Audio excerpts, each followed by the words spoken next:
അല്ലെങ്കിൽ ഇപ്പൊ നമ്മളൊരു എന്താ പറയാ ഒരു പ്രൊഡക്റ്റ് എന്താ പറയാ ഓൺലൈനിൽ പർച്ചേസ് ചെയ്യാൻ പോവാണെന്ന് വിചാരിച്ചു.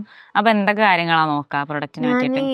ഫസ്റ്റ് റിവ്യൂ നോക്കും. ഇപ്പൊ കണ്ടു കഴിഞ്ഞാൽ റിവ്യൂ നോക്കും. പിന്നെ അതേപോലെ തന്നെ നമ്മൾ യൂട്യൂബിലൊക്കെ കയറിയിട്ട് കുറെ ഇൻഫ്ലുവൻസ് ഒക്കെ ഇടൂലേ, അതിനെ പറ്റിയിട്ട് കുറെ കാര്യങ്ങളുണ്ടല്ലോ, അത് നോക്കും. പിന്നെ നല്ലതാണോ ബ്രാൻഡ് കാര്യങ്ങൾ എല്ലാം നോക്കിയിട്ട് നമ്മളൊരു പ്രോഡക്റ്റ് എന്തായാലും വാങ്ങുള്ളൂ. പക്ഷെ നീ ശ്രദ്ധിച്ചിക്കണോന്ന് അറിയില്ല, അപ്പൊ നമ്മളെല്ലാ പ്രൊഡക്റ്റ് ശ്രദ്ധിച്ചിട്ടുണ്ടാവും എന്തായാലും. ഇപ്പൊ ഒരു പ്രൊഡക്റ്റ് വാങ്ങുമ്പോ ബെസ്റ്റ് സെല്ലറിന് കൊടുക്കല് കാണില്ലേ, അതുപോലെ ഗ്രീൻ കളർ അല്ലെങ്കിൽ ടോപ്പ് സെല്ലിംഗ്. ഇപ്പൊ നമ്മള് സ്വിഗ്ഗിയിലൊക്കെ ഓർഡർ ചെയ്യുകയാണെങ്കിൽ ബെസ്റ്റ് സെല്ലർ എന്ന് പറഞ്ഞിട്ടൊരു അല്ലെങ്കിൽ ടോപ്പ് സെല്ലിംഗ് ആയിട്ടുള്ള റെസ്റ്റോറൻറ്റ്സ് ഉണ്ടാവും, ഒരു ടാഗ് പോലൊക്കെ ഉണ്ടാവുമല്ലോ, ബെസ്റ്റ് സെല്ലർ ഇതാണ് ആ റെസ്റ്റോറൻറ്റിൽ എന്നൊക്കെ പറഞ്ഞിട്ട് അങ്ങനെ കാണാറില്ലേ.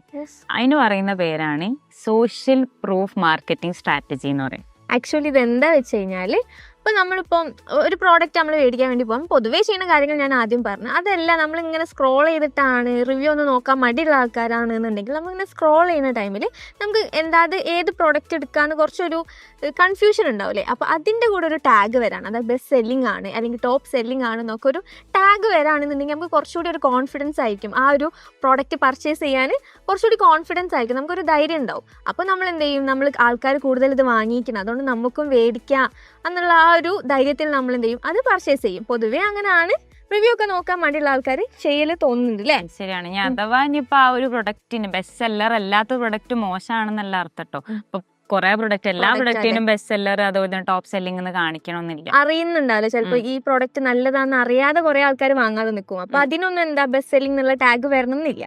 സോ ഇതൊരു സോഷ്യൽ മീഡിയ മാർക്കറ്റിംഗ് സ്ട്രാറ്റജിയാണ് അല്ലേ? സോ ഇതുപോലുള്ള കൂടുതൽ ഇൻഫോർമേറ്റീവ് കോണ്ടന്റ്സിനായി നമ്മൾ പേജായ കെൻവി ഡിജിറ്റൽ അക്കാഡമി സബ്സ്ക്രൈബ് ചെയ്യും.